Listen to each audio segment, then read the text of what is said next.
வணக்கம். தந்தியின் பாட்காஸ்ட் செய்திகளை வாசிப்பது பிரியா நாதுரை. முதலில் தலைப்புச் செய்திகளை பார்க்கலாம். குடிமைப்பணி தேர்வுகளில் தமிழக மாணவர்களின் தேர்ச்சி விகிதம் குறைந்து வருவது வருத்தமளிக்கிறது. மாணவர்கள் கவனத்தை சிதறவிடாமல் நன்றாக படிக்க வேண்டும் என முதல்வர் ஸ்டாலின் அறிவுறுத்தல். டெல்லி அவசர சட்ட திருத்த மசோதா மாநிலங்களவையில் வாக்கெடுப்பு மூலம் நிறைவேற்றம். மசோதாவிற்கு ஆதரவாக 131 வாக்குகளும் எதிராக 102 வாக்குகளும் பதிவு. மத்திய பாஜக அரசுக்கு எதிராக மக்களவையில் இன்று நம்பிக்கையில்லா தீர்மானத்தின் மீது விவாதம். மணிப்பூர் உள்ளிட்ட விவகாரங்கள் எழுப்பிய எதிர்க்கட்சிகள் திட்டம்.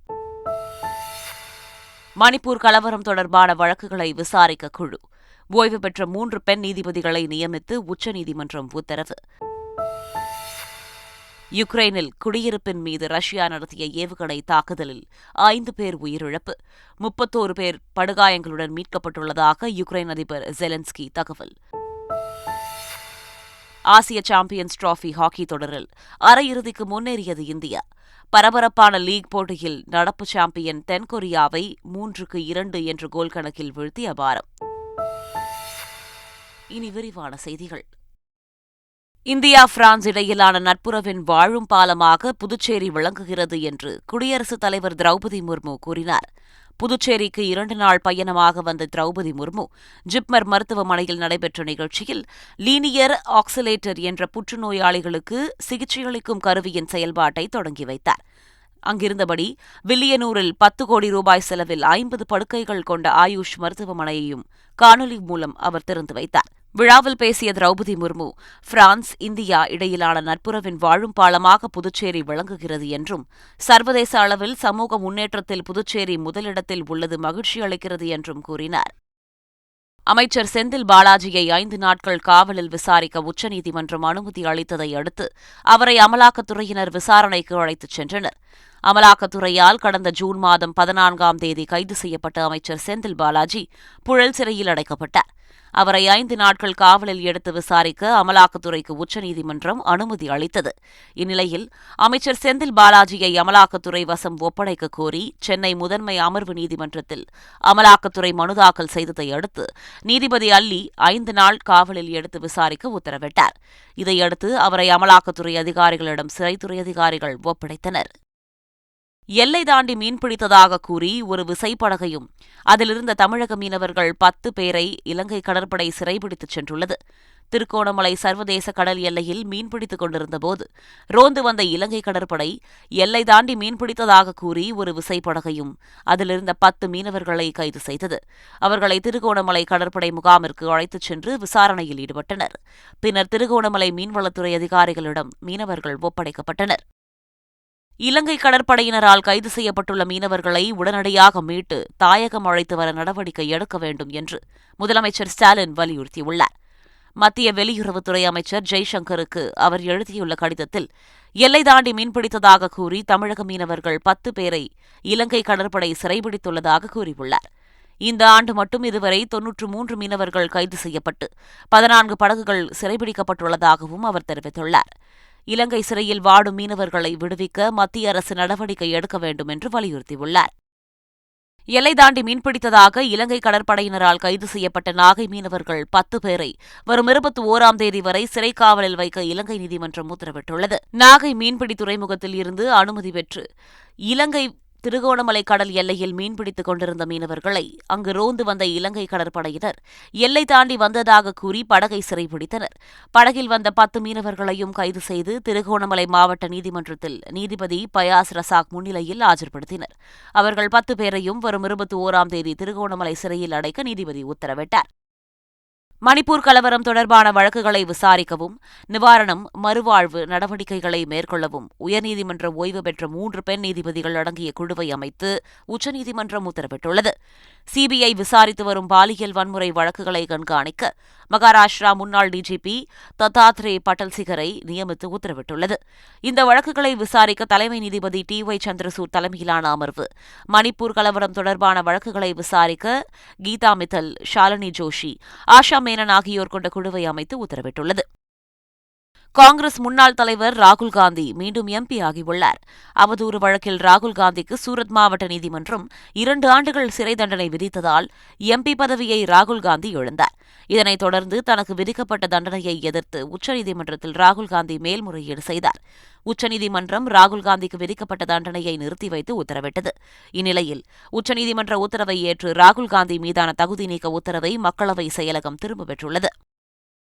மீண்டும் நாடாளுமன்றம் வருகை தந்த ராகுல் காந்திக்கு இந்திய கூட்டணி கட்சியினர் உற்சாக வரவேற்பு அளித்தனர். 136 நாட்களுக்கு பின்னர் அவை நடவடிக்கைகளில் பங்கேற்க ராகுல் காந்தி நாடாளுமன்றம் வந்தார்.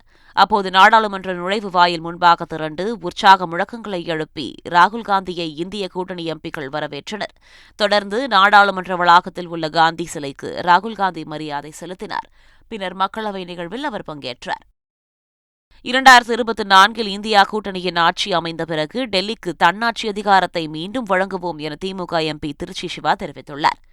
டெல்லியின் நிர்வாக விவகாரங்களில் துணைநிலை ஆளுநருக்கு அதிகாரம் அளிக்கும் டெல்லி தேசிய தலைநகர் பகுதி அவசர சட்டத்திருத்த மசோதா மீது பேசிய திமுக எம்பி திருச்சி சிவா, மத்திய அரசு கொண்டு வந்திருக்கும் இந்த மசோதா கூட்டாட்சி தத்துவத்தின் மீதான தாக்குதல் என்றார்.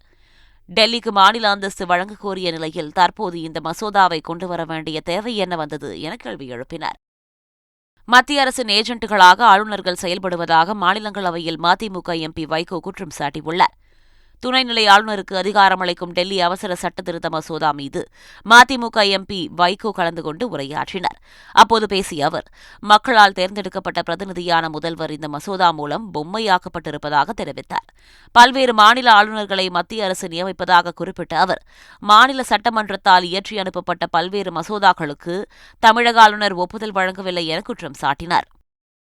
டெல்லியில் நிர்வாக விவகாரங்களில் துணைநிலை ஆளுநருக்கு அதிகாரம் அளிக்கும் அவசர சட்டத்திருத்த மசோதா மாநிலங்களவையில் வாக்கெடுப்பின் மூலம் நிறைவேற்றப்பட்டது. டெல்லி அவசர சட்டத்திருத்த மசோதா மீதான விவாதம் மாநிலங்களவையில் பிற்பகல் 2 மணி முதல் இரவு 8 மணி வரை நடைபெற்றது. இதைத் தொடர்ந்து வாக்கு சீட்டு அடிப்படையில் வாக்குப்பதிவு நடைபெற்றது. முன்னாள் பிரதமர் மன்மோகன் சிங் சங்கர நாற்காலியில் வந்து வாக்கெடுப்பில் பங்கேற்றார். வாக்கெடுப்பு முடிவில் மசோதாவுக்கு ஆதரவாக 131 வாக்குகளும் எதிராக 102 வாக்குகளும் பதிவானது. இதையடுத்து டெல்லி அவசர சட்டத்திருத்த மசோதா நிறைவேற்றப்பட்டது. டெல்லி அவசர சட்ட மசோதா நிறைவேற்றியதன் மூலம் 2024 ஆண்டு நாடாளுமன்ற தேர்தலில் டெல்லியில் ஒரு தொகுதியில் கூட பாஜக வெற்றி பெறாது என முதலமைச்சர் அரவிந்த் கெஜ்ரிவால் தெரிவித்துள்ளார். காணொலி காட்சி மூலம் உரையாற்றிய அவர், அவசர சட்டத்திற்கு எதிராகவும் தங்களுக்கு ஆதரவாக வாக்களித்த அனைத்து அரசியல் கட்சிகளுக்கும் நன்றி தெரிவித்தார். ஆம் ஆத்மி கட்சியை தோற்கடிப்பது கடினமாக இருப்பதால் குறுக்கு வழியை பாஜக தேர்ந்தெடுத்திருப்பதாக விமர்சித்த அரவிந்த் கெஜ்ரிவால், 2024 ஆண்டு நாடாளுமன்ற தேர்தலில் டெல்லியில் பாஜக ஒரு தொகுதியில் கூட வெற்றி பெறாது என்றார். இன்னும் 4-5 கட்சிகளை சேர்த்துக் கொண்டாலும் 2024 நாடாளுமன்ற தேர்தலில் பிரதமர் மோடி மீண்டும் வெற்றி பெற்று பிரதமர் ஆவார் என மத்திய உள்துறை அமைச்சர் அமித் ஷா தெரிவித்துள்ளார். டெல்லி மசோதா மீதான விவாதத்திற்கு பதிலளித்து பேசிய உள்துறை அமைச்சர் அமித் ஷா, டெல்லி தொடர்பான அனைத்து விவகாரங்களிலும் சட்டம் இயற்ற நாடாளுமன்றத்திற்கு அதிகாரம் வழங்கி சட்டத்திருத்தம் கொண்டு வந்ததே காங்கிரஸ் கட்சிதான் என்றார். ஆம் ஆத்மி கட்சியை தாஜா செய்வதற்காகவே டெல்லி மசோதாவை காங்கிரஸ் எதிர்ப்பதாக அவர் கூறினார். மத்திய அரசுக்கு எதிரான நம்பிக்கையில்லா தீர்மானம் மீதான விவாதம் மக்களவையில் இன்று தொடங்குகிறது. நாடாளுமன்ற கூட்டத்தொடர் தொடங்கியதிலிருந்து மணிப்பூர் விவகாரம் குறித்து பிரதமர் மோடி விளக்கம் அளிக்க வேண்டும் என வலியுறுத்தி எதிர்க்கட்சிகள் கடும் அமளியில் ஈடுபட்டு வருகின்றனர். மத்திய அரசுக்கு நெருக்கடி கொடுக்கும் வகையில் எதிர்க்கட்சிகள் நம்பிக்கையில்லா தீர்மானம் கொண்டு வந்தன. இதனை மக்களவைத் தலைவர் ஓம் பிர்லா ஏற்றுக்கொண்டு 8 மற்றும் 9 ஆகிய தேதிகளில் விவாதம் நடைபெறும் என அறிவித்தார். அதன்படி நம்பிக்கையில்லா தீர்மானம் மீதான விவாதம் இன்று தொடங்குகிறது. NLC-க்காக கையகப்படுத்தப்பட்ட நிலத்தில் அறுவடையை முடித்து நிலத்தை ஒப்படைக்க வேண்டும் என்று சென்னை உயர்நீதிமன்றம் உத்தரவிட்டுள்ளது. இது தொடர்பான வழக்கை விசாரித்த நீதிபதி SM சுப்பிரமணியம், கருணைத் தொகை முழுவதையும் செப்டம்பர் 15ஆம் தேதிக்குள் வழங்க வேண்டும் என உத்தரவிட்டுள்ளார். அந்த தேதியில் நிலத்தை ஒப்படைக்க வேண்டும் எனவும் புதிதாக ஏதும் பயிரிடக்கூடாது எனவும் விவசாயிகளுக்கு உத்தரவிட்ட நீதிபதி, இதை மீறுவோருக்கு எதிராக மாநில அரசு நடவடிக்கை எடுக்கலாம் எனவும் அறிவுறுத்தினார். கர்நாடகா வழங்க வேண்டிய காவிரி நீரை வழங்காததால் தண்ணீரின்றி பாதிக்கப்பட்ட பயிர்களுக்கு ஏக்கருக்கு 40,000 நிவாரணம் வழங்க வேண்டுமென முன்னாள் முதல்வர் ஓ பன்னீர்செல்வம் கோரிக்கை விடுத்துள்ளார். ஜூன் மாதத்திலும் ஜூலை மாதத்திலும் கர்நாடக அணையிலிருந்து உச்சநீதிமன்றத்தினுடைய தீர்ப்பிரகாரம் காவிரி நடுவர் மன்றத்தினுடைய இறுதி தீர்ப்பின்படியும் நமக்கு வழங்க வேண்டிய 16 TMC 32 TMC நீரை விடுவிக்காததன் காரணமாகத்தான் இன்றைக்கு தஞ்சை தரணி கருகி போகக்கூடிய சூழ்நிலை இருக்கிறது. பாதிக்கப்பட்ட விவசாயிகளுக்கு முழுமையாக நிவாரணம் அளிக்கப்பட வேண்டும் என்று அனைத்து இந்திய அண்ணா திராவிட முன்னேற்றக் கழகத்தின் சார்பாக கேட்டுக்கொள்கிறேன். பாதிக்கப்பட்ட விவசாயிகளுக்கு ஏக்கருக்கு 40,000 ரூபாய் இழப்பீடு தொகை வழங்க வேண்டும் என்பதுதான் அன்றைக்கு அங்கே இருக்கின்ற பாதிக்கப்பட்ட விவசாயிகள் கோரிக்கையாக இருக்கிறது. மீண்டும் எம்பி ஆகியுள்ள ராகுல் காந்திக்கு வாழ்த்துக்களை தெரிவிப்பதாகவும் ராகுலின் வருகையால் பாஜகவிற்கு பின்னடைவு ஏற்பட்டுள்ளதாகவும் அமைச்சர் உதயநிதி ஸ்டாலின் கூறியுள்ளார். சகோதரர் ராகுல் காந்தி அவர்களுக்கு வாழ்த்துக்கள். நீதிமன்றம் சரியான ஒரு தீர்ப்பை கொடுத்திருக்கு. இன்னைக்கு ஏற்கனவே ஒரு நாடாளுமன்றத்துக்கு சென்றிருக்காருன்னு கேள்விப்பட்டேன். நாளைக்கு கண்டிப்பாக பேசுவார். ஒன்றிய பாஜகவுக்கு கிட்டத்தட்ட மிகப்பெரிய முதல் அடி இது. சட்டமன்ற தேர்தல் நடைபெறவுள்ள சத்தீஸ்கர், தெலங்கானா, மத்திய பிரதேசம், ராஜஸ்தான் ஆகிய மாநிலங்களுக்கு காங்கிரஸ் கட்சியின் தலைவர் மல்லிகார்ஜுன கார்கே பிரச்சாரம் மேற்கொள்ளவுள்ளார். ஆகஸ்ட் 13ஆம் தேதி சத்தீஸ்கரிலும், ஆகஸ்ட் 18ஆம் தேதி தெலங்கானாவிலும், ஆகஸ்ட் 22ஆம் தேதி மத்திய பிரதேசத்திலும், ஆகஸ்ட் 23ஆம் தேதி ராஜஸ்தானிலும் ஏற்பாடு செய்யப்பட்டுள்ள பொதுக்கூட்டங்களில் கார்கே பங்கேற்பார் என தகவல் வெளியாகியுள்ளது. இந்த பொதுக்கூட்டங்களில் ராகுல் காந்தி, பிரியங்கா காந்தி பங்கேற்பார்கள் என்று எதிர்பார்க்கப்படுகிறது. காவிரி பிரச்சினையில் தமிழக அரசும் முதலமைச்சர் ஸ்டாலினும் ஒரு காலத்திலும் விட்டுக் கொடுக்க மாட்டார்கள் என்று தமிழக காங்கிரஸ் தலைவர் கே.எஸ். அழகிரி நம்பிக்கை தெரிவித்துள்ளார். காவிரி பிரச்சனையில திராவிட முன்னேற்ற கழக அரசோ முதலமைச்சர் ஸ்டாலின் அவர்களோ ஒரு காலத்திலும் விட்டுக் கொடுக்க மாட்டார்கள். அதில் விட்டுக் கொடுக்க வேண்டிய அவசியமும் அல்ல. நீங்கள் 20 ஆண்டுகளுக்கு முன்பெல்லாம் தெளிவான வழிகாட்டுதல் அதில் கிடையாது. ஆனால் இப்போ தெளிவான வழிகாட்டுதல் இருக்கு. குடிமைப்பணி தேர்வுகளில் தமிழக மாணவர்களின் தேர்ச்சி விகிதம் குறைந்து வருவது வருத்தம் அளிப்பதாக முதல்வர் ஸ்டாலின் தெரிவித்துள்ளார்.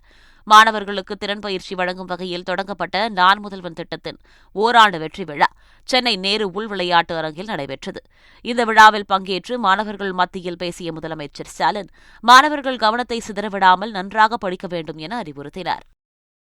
மத்திய அரசின் பொது சிவில் சட்டத்திற்கு எதிராக கேரள சட்டசபையில் இன்று தீர்மானம் கொண்டுவரப்பட்டுள்ளது. விதி 118 கீழ் முதலமைச்சர் பினராயி விஜயன் தீர்மானத்தை முன்மொழியவுள்ளார். இந்த தீர்மானத்தின் மூலம் பொது சிவில் சட்டத்தை மத்திய அரசு நடைமுறைப்படுத்தக்கூடாது என வலியுறுத்தப்பட்டுள்ளது. பொது சிவில் சட்டத்திற்கு சிபிஎம், காங்கிரஸ், சிபிஐ, முஸ்லிம் லீக் உள்ளிட்ட கட்சிகள் எதிர்ப்பு தெரிவித்துள்ளதால் ஒருமனதாக தீர்மானம் நிறைவேற்றப்படும் என எதிர்பார்க்கப்படுகிறது. யுக்ரைனில் அடுக்குமாடி குடியிருப்பின் மீது ரஷ்யா நடத்திய ஏவுகணை தாக்குதலில் 5 பேர் உயிரிழந்தனர். 31 பேர் படுகாயமடைந்துள்ளனர். யுக்ரைனின் டொடெட்ஸ்க் மாகாணத்தில் உள்ள போக்ரோவிஸ்க் நகரத்தில் குடியிருப்பு பகுதி மீது ரஷ்யா அடுத்தடுத்து 2 ஏவுகணை தாக்குதல்கள் நடத்தியது. இதில் அடுக்குமாடி குடியிருப்பின் ஒரு பகுதி பலத்த சேதமடைந்தது. மேலும் இந்த தாக்குதலில் குடியிருப்பு வாசிகள் 5 பேர் கொல்லப்பட்டனர். 31 பேர் படுகாயங்களுடன் மீட்கப்பட்டுள்ளனர். தொடர்ந்து மீட்புப் பணிகள் நடைபெற்று வருவதாக அதிபர் ஜெலன்ஸ்கி தெரிவித்துள்ளார். ஆசிய சாம்பியன்ஸ் டிராபி ஹாக்கி தொடரின் அரையிறுதி சுற்றுக்கு இந்தியா, மலேசியா ஆகிய அணிகள் முன்னேறியுள்ளன. எழும்பூர் ராதாகிருஷ்ணன் மைதானத்தில் நடைபெற்ற லீக் போட்டியில் மலேசியாவும் ஜப்பானும் மோதின. ஒருதரப்பாக அமைந்த இந்த போட்டியில் 3-1 என்ற கோல் கணக்கில் ஜப்பானை சாய்த்து அரையிறுதிக்கு மலேசியா முன்னேறியது. இதேபோல் பாகிஸ்தான், சீனா இடையே நடைபெற்ற பரபரப்பான லீக் போட்டியில் 2-1 என்ற கோல் கணக்கில் பாகிஸ்தான் த்ரில் வெற்றி பெற்று அரையிறுதி வாய்ப்பில் நீடிக்கிறது. 3 தோல்வி, 1 சமனுடன் புள்ளிப்பட்டியலில் கடைசி இடத்தில் இருக்கும் சீனா அரையிறுதிக்கு முன்னேற முடியாமல் வெளியேறியது. தற்போதைய புள்ளிப்பட்டியலின் அடிப்படையில் இந்தியாவும் அரையிறுதிக்கு முன்னேறியுள்ளது. வெஸ்ட் இண்டீஸ் அணிக்கு எதிராக இன்று நடைபெறவுள்ள 3வது T20 போட்டியில் இந்திய அணி வெல்லுமா என எதிர்பார்ப்பு அதிகரித்துள்ளது. வெஸ்ட் இண்டீஸ் அணிக்கு எதிரான முதல் T20 போட்டியில் 4 ரன்கள் வித்தியாசத்திலும், 2வது T20 போட்டியில் 2 விக்கெட்டுகள் வித்தியாசத்திலும் இந்திய அணி தோல்வியடைந்தது. 5 ஆட்டங்கள் கொண்ட இந்த தொடரில் 2-0 என்ற கணக்கில் வெஸ்ட் இண்டீஸ் அணி முன்னிலையில் உள்ளதால் அடுத்து வரும் 3 போட்டிகளிலும் இந்திய அணி வெற்றி பெற வேண்டிய கட்டாயம் ஏற்பட்டுள்ளது. இதனால் இன்று நடைபெறவுள்ள 3வது T20 போட்டிக்கான எதிர்பார்ப்பு அதிகரித்துள்ளது. மீண்டும் தலைப்புச் செய்திகள். குடிமைப்பணி தேர்வுகளில் தமிழக மாணவர்களின் தேர்ச்சி விகிதம் குறைந்து வருவது வருத்தமளிக்கிறது. மாணவர்கள் கவனத்தை சிதறவிடாமல் நன்றாக படிக்க வேண்டும் என முதல்வர் ஸ்டாலின் அறிவுறுத்தல். டெல்லி அவசர சட்ட திருத்த மசோதா மாநிலங்களவையில் வாக்கெடுப்பு மூலம் நிறைவேற்றம். மசோதாவிற்கு ஆதரவாக 131 வாக்குகளும் எதிராக 102 வாக்குகளும் பதிவு. மத்திய பாஜக அரசுக்கு எதிராக மக்களவையில் இன்று நம்பிக்கையில்லா தீர்மானத்தின் மீது விவாதம். மணிப்பூர் உள்ளிட்ட விவகாரங்கள் எழுப்பிய எதிர்க்கட்சிகள் திட்டம். மணிப்பூர் கலவரம் தொடர்பான வழக்குகளை விசாரிக்க குழு. ஓய்வு பெற்ற 3 பெண் நீதிபதிகளை நியமித்து உச்சநீதிமன்றம் உத்தரவு. யுக்ரைனில் குடியிருப்பின் மீது ரஷ்யா நடத்திய ஏவுகணை தாக்குதலில் 5 பேர் உயிரிழப்பு, 31 பேர் படுகாயங்களுடன் மீட்கப்பட்டுள்ளதாக யுக்ரைன் அதிபர் ஜெலன்ஸ்கி தகவல். ஆசிய சாம்பியன்ஸ் டிராபி ஹாக்கி தொடரில் அரையிறுதிக்கு முன்னேறியது இந்தியா. பரபரப்பான லீக் போட்டியில் நடப்பு சாம்பியன் தென்கொரியாவை 3-2 என்ற கோல் கணக்கில் வீழ்த்தி அபாரம். இத்துடன் செய்திகள் நிறைவடைந்தன. வணக்கம்.